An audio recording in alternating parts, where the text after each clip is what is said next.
Assalamualaikum warahmatullahi wabarakatuh. Dan pada video ini kita akan menceritakan kisah sejarah Islam, yaitu kisah yang akan kita ceritakan pada video ini adalah kisah tentang sejarah Islam tentang sebuah batu yang dipercaya berasal dari surga, yaitu batu Hajar Aswad. Batu Hajar Aswad dikenal juga dengan sebutan batu hitam karena memang warnanya hitam sekali. Tetapi jangan salah, dulunya ketika batu ini pertama kali turun dari surga, warnanya putih bersih sekali, bahkan lebih putih dari susu. Barulah seiring dengan berjalannya waktu, batu putih ini berubah menjadi hitam legam karena tertutup oleh dosa-dosanya anak keturunan Nabi Adam atau manusia. Nah, kisah seputaran batu Hajar Aswad ini menarik sekali. Mulai dari cerita pada saat dia diturunkan ke bumi, kisah peletakannya di Ka'bah yang hampir membuat warga Mekah pada saat itu saling menumpahkan darah, hingga keinginan jamaah haji dan umrah yang selalu berebut untuk mencium Hajar Aswad ini. Nah, penasaran dengan kisah selengkapnya? Simak video ini sampai selesai. Dan selamat datang kembali di channel Tafakur Fiddin. Dan inilah video tentang Hajar Aswad, batu dari surga yang sangat dimuliakan. Hajar Aswad saat ini ada di salah satu sudut Ka'bah, tepatnya di sudut tenggara sebelah kanannya pintu Ka'bah. Batu ini dulunya berwarna putih bersih, melebihi putih susu dengan ukuran panjang kira-kira 1 hasta atau kurang lebih 45 cm. Nah, kisah tentang kemunculan Hajar Aswad di muka bumi ini memang sering menjadi perdebatan. Banyak sekali yang mengatakan bahwa batu ini dibawa langsung oleh Nabi Adam bertepatan pada saat beliau diturunkan ke bumi. Bahkan ada juga yang bilang waktu batu ini dibawa ke bumi, Nabi Adam menyembunyikan batu ini di ketiak beliau. Tetapi cerita aslinya tidak seperti itu. Nah, jadi ceritanya pada masa itu Nabi Adam alaihissalam sudah lebih dulu turun ke bumi, hingga pada suatu hari Nabi Adam ini merasa sangat rindu sekali dengan kehidupan di surga. Nah, Allah Subhanahu wa Ta'ala sebagai Tuhan yang Maha mengetahui mengenai kerinduan yang memang dirasakan oleh Nabi Adam waktu itu. Akhirnya untuk mengobati kerinduan beliau, Allah Subhanahu wa Ta'ala pun mengutus malaikat Jibril untuk turun ke bumi dan memberikan sebuah oleh-oleh dari surga kepada Nabi Adam alaihissalam. Nah, oleh-oleh yang dibawa oleh malaikat Jibril itulah yang saat ini kita kenal dengan Hajar Aswad. Itu oleh-oleh dari surga, dari Allah Subhanahu wa Ta'ala untuk Nabi Adam yang sedang merindukan surga. Sejarah tentang batu Hajar Aswad ini kemudian muncul lagi dalam kisah pembangunan Ka'bah. Kisah soal Hajar Aswad ini terdengar kembali pada saat Ka'bah ingin dibangun. Baik, sekarang kita masuk ke cerita tentang pembangunan Ka'bah karena ini ada kaitannya dengan Hajar Aswad. Nah, kisah tentang pembangunan Ka'bah ini juga menjadi salah satu pembahasan yang memang sering disalahpahami juga. Bahkan sampai sekarang masih banyak juga yang mengira kalau Ka'bah ini pertama kali dibangun oleh Nabi Ibrahim dan juga Nabi Ismail. Padahal aslinya tidak seperti itu. Karena sesungguhnya bangunan Ka'bah ini sudah ada sejak zaman Nabi kita yang pertama, yaitu Nabi Adam alaihissalam. Sama seperti kisah batu Hajar Aswad. Pada masa itu Nabi Adam ini kembali lagi merasakan rindu dengan kehidupan surga. Lalu kenapa Ka'bah itu dibangun oleh Nabi Adam?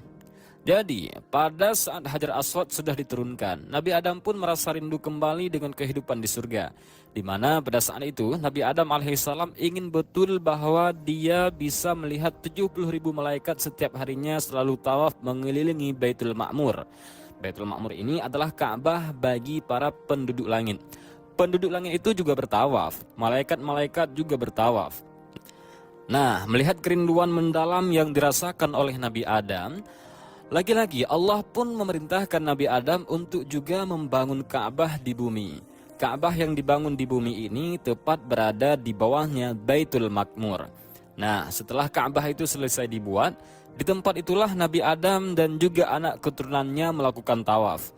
Bahkan setelah turunnya perintah haji pada zaman Nabi Ibrahim alaihissalam, tawaf mengelilingi Ka'bah ini pun menjadi salah satu rukun haji yang harus dilaksanakan.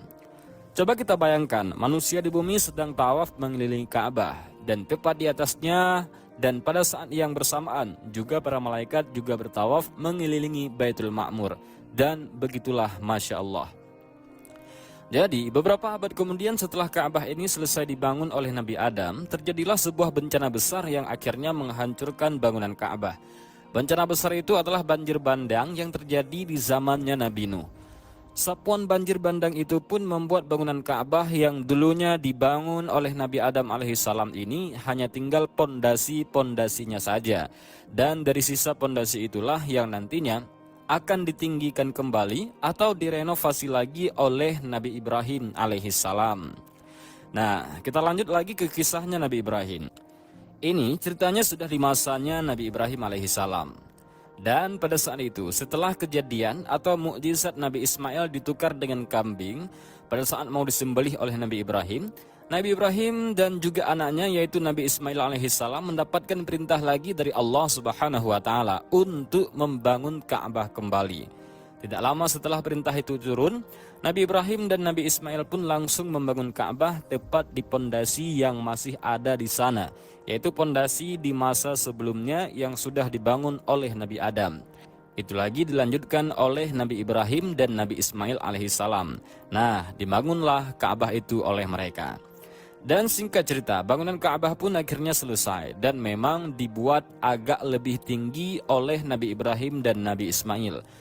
Tetapi di akhir proses pembangunannya, Nabi Ibrahim tiba-tiba berkata kepada sang anak, yaitu Nabi Ismail alaihissalam, "Wahai anakku, coba bantu aku carikan batu yang kuat agar bangunan ini atau agar Ka'bah ini kuat juga pondasinya," kata Nabi Ibrahim. Dan pada saat itu Ka'bah ini hanya dibangun dengan tanah liat yang dibasah-basahin, kemudian dikeringkan dan ditempel. Jadi memang hasilnya agak rapuh dan mudah hancur. Maka setelah mendengar perintah sang ayah, dengan segera Nabi Ismail alaihissalam pun langsung berkeliling di sekitar sana untuk mencari batu. Nah, pada saat Nabi Ismail alaihissalam sedang berkeliling mencari batu, disitulah malaikat Jibril datang menemui Nabi Ismail dengan membawa batu hitam. Sebuah batu yaitu batu Hajar Aswad. Dibawa lagi sama malaikat Jibril. Malaikat Jibril memberikan Hajar Aswad itu kepada Nabi Ismail alaihissalam. Dan tidak lama kemudian Nabi Ismail pun langsung memberikan kepada ayahnya, yaitu Nabi Ibrahim alaihissalam. Nah, pada saat Nabi Ibrahim melihat Nabi Ismail membawa Hajar Aswad, Nabi Ibrahim pun bertanya, "Wahai anakku, dapat dari mana engkau batu itu?" Nabi Ismail alaihissalam pun langsung menjawab, "Batu ini aku dapat dari Dia yang tidak memberatkan cucumu dan juga cucuku," kata Nabi Ismail. Akhirnya Nabi Ibrahim pun menerima batu tersebut dan diletakkannya batu itu ke salah satu sudut pondasi Ka'bah, di mana posisi itu adalah posisi yang sama di mana saat ini Hajar Aswad berada. Di situ ditaruh sama Nabi Ibrahim alaihissalam, dan sekarang di situ juga tetap beradanya, tidak diubah-ubah sama sekali. Nah, setelah Hajar Aswad diletakkan di sana, Allah Subhanahu wa taala pun menyempurnakan proses pembangunan Ka'bah tersebut dengan memerintahkan Nabi Ibrahim alaihissalam untuk menyuruh seluruh manusia di bumi untuk melaksanakan ibadah haji. Di semua bumi, bukan hanya di Mekah saja, semuanya. Nah, bagaimana caranya Nabi Ibrahim memberitahukan kepada seluruh makhluk yang ada di muka bumi saat itu? Karena dulu tidak ada broadcast, apalagi story WA. Tidak bisa snapgram ataupun snap Instagram. Tidak bisa macam-macam seperti sekarang. Nah, lalu bagaimana caranya? Nah, inilah mukjizat Nabi Ibrahim alaihissalam. Beliau langsung pergi ke sebuah gunung tertinggi di Mekah pada saat itu.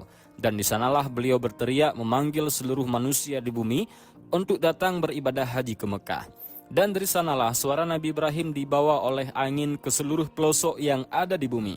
Dari sanalah semua orang diperintahkan untuk diwajibkan beribadah haji di Mekah. Tidak lama kemudian orang-orang beriman pun mendengar kabar tersebut dan mereka pun mulai berdatangan ke Mekah untuk menunaikan ibadah haji. Nah, ketika datang untuk beribadah haji inilah untuk pertama kalinya juga manusia melihat batu Hajar Aswad, yaitu batu dari surga.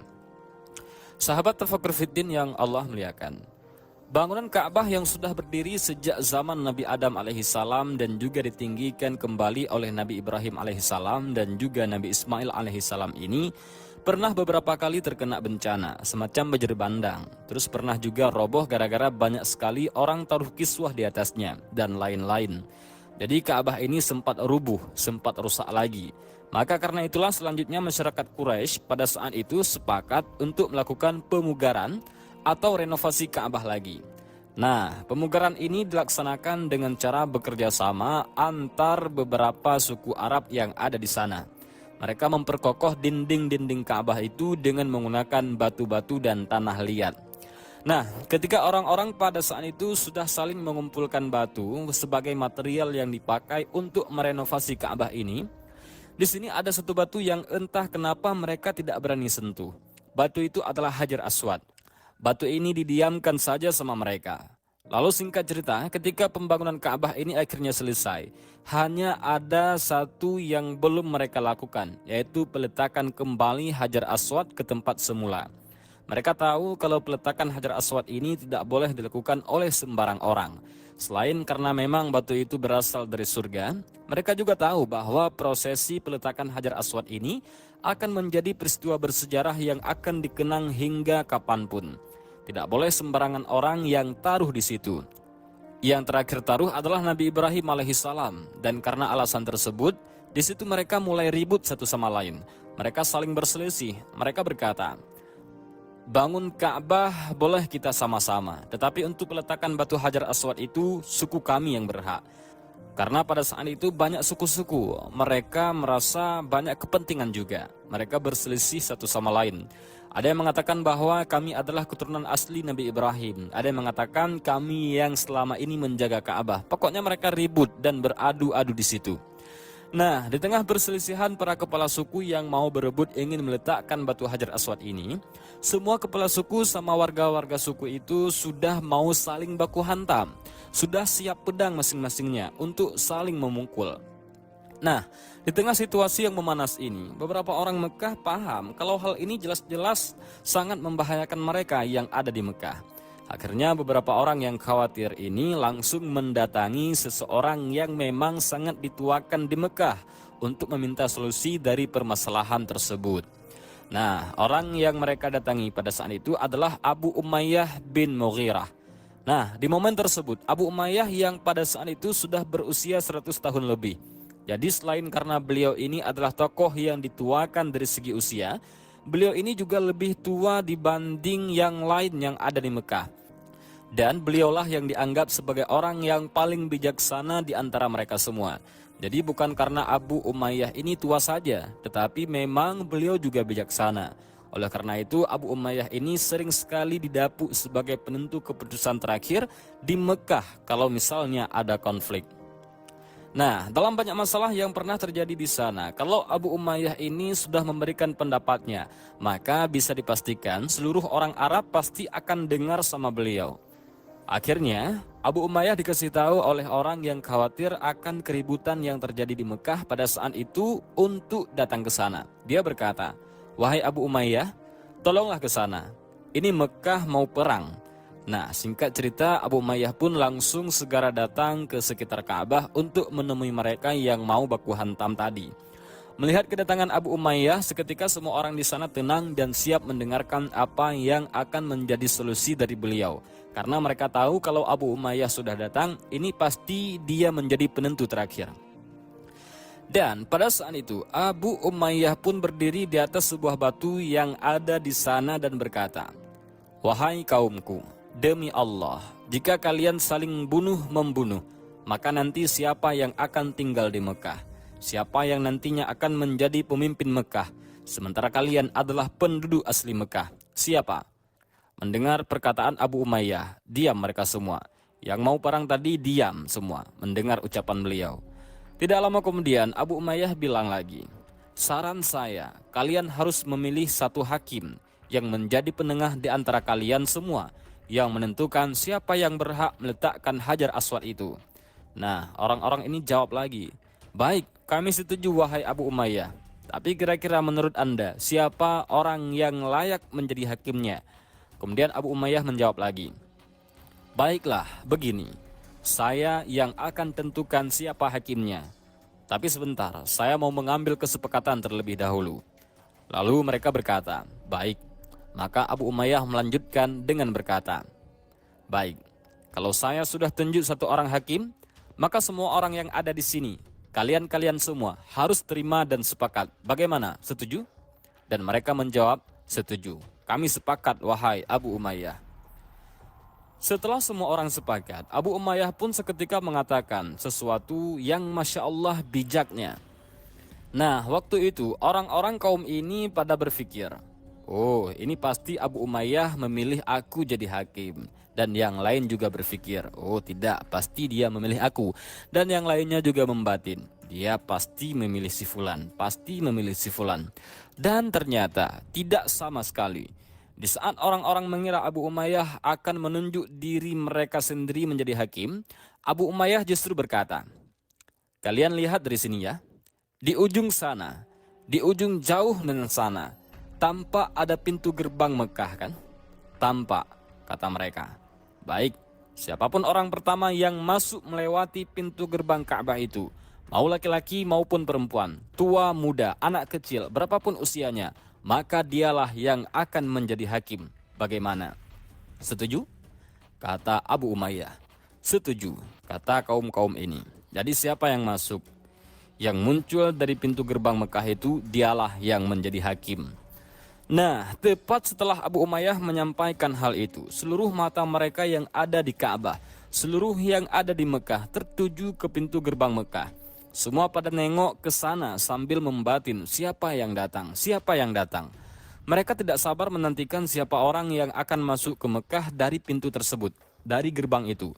Karena dialah yang akan menjadi hakim kami semua. Tidak ada yang berkedip. Semua melihat ke sana. Dan tidak lama kemudian datanglah seorang laki-laki yang nampak masuk gerbang tersebut. Dan laki-laki itu Masya Allah. Ada yang bisa tebak siapa? Subhanallah. Dialah junjungan besar kita, Nabi Muhammad SAW. Masuklah Nabi Muhammad. Dan yang perlu diketahui bahwa peristiwa ini terjadi ketika Nabi Muhammad SAW belum diangkat menjadi Nabi. Ada yang bilang kalau peristiwa ini terjadi 5 tahun sebelum kenabian Nabi. Tetapi yang jelas waktu Nabi masuk, Nabi itu belum berstatus sebagai Nabi. Belum berstatus sebagai Rasul. Maka masuklah Nabi Muhammad dan ternyata juga reputasi Nabi Muhammad SAW pada saat itu, beliau ini sudah terkenal sangat baik image-nya. Rasul pada saat itu sudah baik, sudah bagus akhlaknya. Dan ketika orang-orang Mekah melihat bahwa Nabi Muhammad lah yang pertama kali masuk ke gerbang itu, yang itu berarti beliaulah yang akan menjadi hakim mereka. Seketika semua orang yang ada di Mekah, semuanya serentak ngomong, dialah orang yang terpercaya dan paling jujur. Dialah orang yang terpercaya dan paling jujur. Dialah orang yang terpercaya dan paling jujur dan kami ridha, kata mereka semua. Dan Masya Allah, 3 kali diulang-ulang sama mereka semua. Mereka semua tidak ada yang berat hati, ridha semuanya. Dan Masya Allah. Kemudian Nabi Muhammad SAW datang dan beliau bertanya, ada apa wahai saudaraku? Dan mereka semua pun langsung menceritakan kejadian dan juga kesepakatan yang baru saja terjadi di antara mereka tadi. Mulai dari perebutan Hajar Aswad sampai dengan terpilihnya beliau sebagai hakim atau Rasulullah sebagai hakim. Nah, setelah mendengarkan cerita tersebut, Nabi Muhammad SAW pun berkata, baiklah, kalau begitu, saya bersedia menjadi hakim. Dan tidak lama setelah itu, Nabi Muhammad pun tiba-tiba melakukan sesuatu yang jarang beliau lakukan, yaitu membuka kain jubahnya. Dan pada saat itu, Rasulullah pakai baju dalam lagi. Tetapi beliau buka kain jubah yang di luarnya.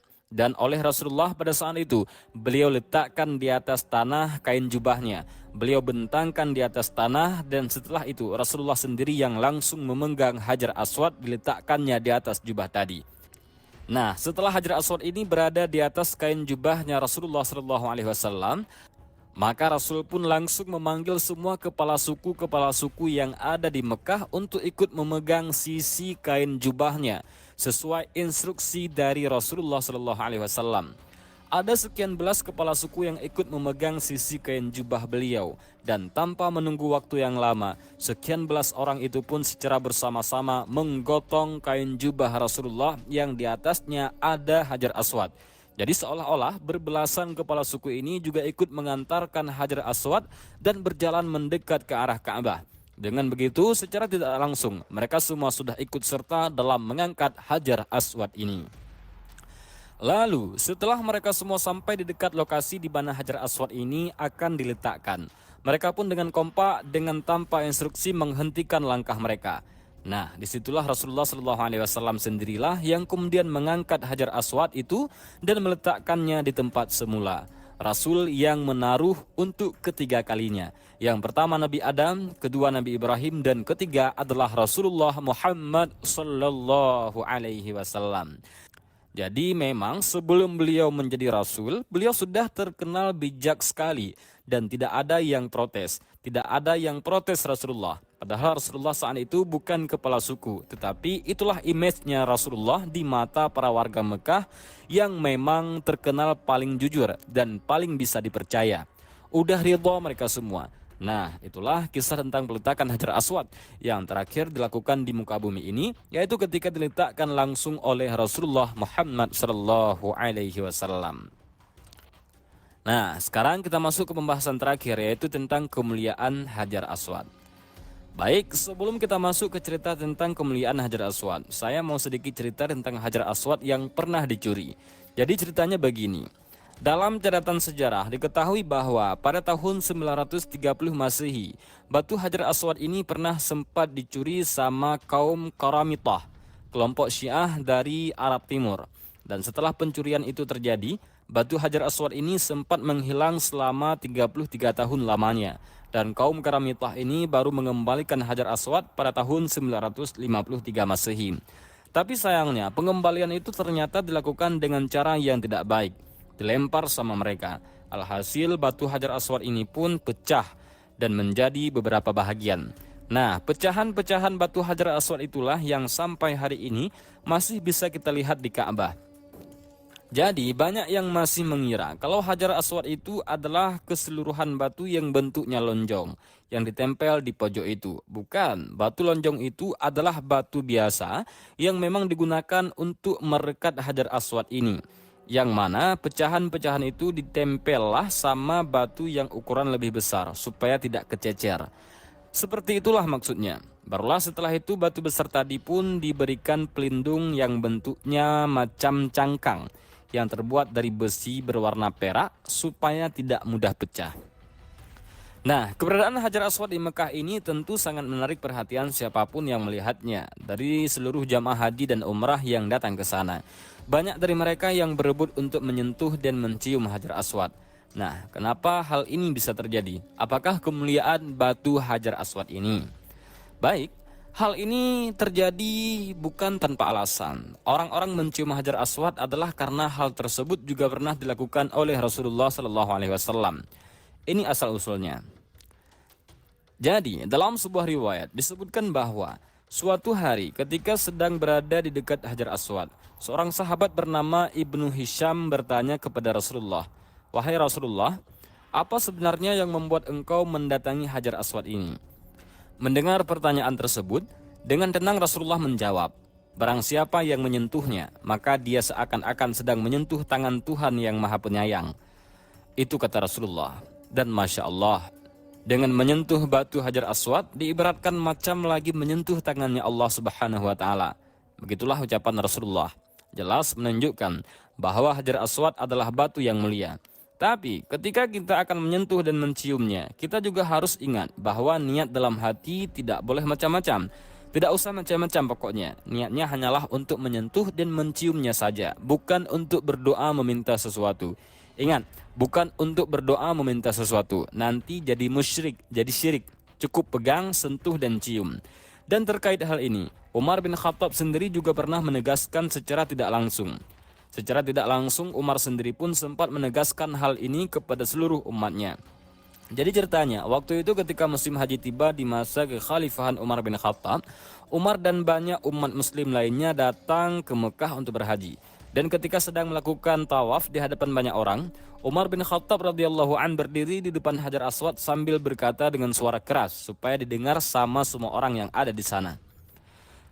"Wahai Hajar Aswad, demi Allah, aku tahu kau hanya batu biasa. Kalau bukan karena aku melihat Rasulullah menciummu, maka aku tidak akan pernah menciummu." Itulah kata Umar bin Khattab. Dari ucapan beliau ini secara tidak langsung, Umar bin Khattab mengingatkan ke seluruh umat muslim bahwa mencium Hajar Aswad adalah hanya karena meniru perilaku Rasulullah SAW. Karena Rasulullah adalah orang yang terjamin akhlaknya, sehingga apapun yang beliau lakukan pasti baik dan boleh sekali ditiru. perilakunya saja ditiru. Jadi sentuh dan ciumlah Hajar Aswad dengan niat yang baik. Selain untuk menghindari musyrik, dan dari sebuah hadis yang diriwayatkan oleh Abdullah bin Amr bin Aish, Rasulullah juga pernah berkata, Hajar Aswad akan datang pada hari kiamat dengan bentuk yang lebih besar daripada gunung Abu Kubais. Dia memiliki lidah dan dua bibir yang bisa berbicara tentang siapa saja yang menyentuhnya dengan niat baik dan siapa yang menyentuhnya dengan niat jahat. Dia adalah tangan kanan Allah yang dipakai untuk menyelami ciptaannya di muka bumi ini. Dan Masya Allah, semoga kita dipermudah untuk pergi umrah dan berhaji ke Mekah. Amin ya Rabbal Alamin. Jadi itulah sedikit kisah tentang batu Hajar Aswad. Jadi bisa dibilang batu itu adalah salah satu benda yang sangat-sangat bersejarah sekali bagi umat muslim. Kisahnya saja sudah muncul dari zaman Nabi Adam lanjut ke Nabi Ibrahim dan ke masa Nabi Muhammad SAW. Dan alhamdulillahnya Allah juga terus selalu menjaga batu ini hingga akhirnya sampai di masa sekarang kita hidup. Dan Masya Allah.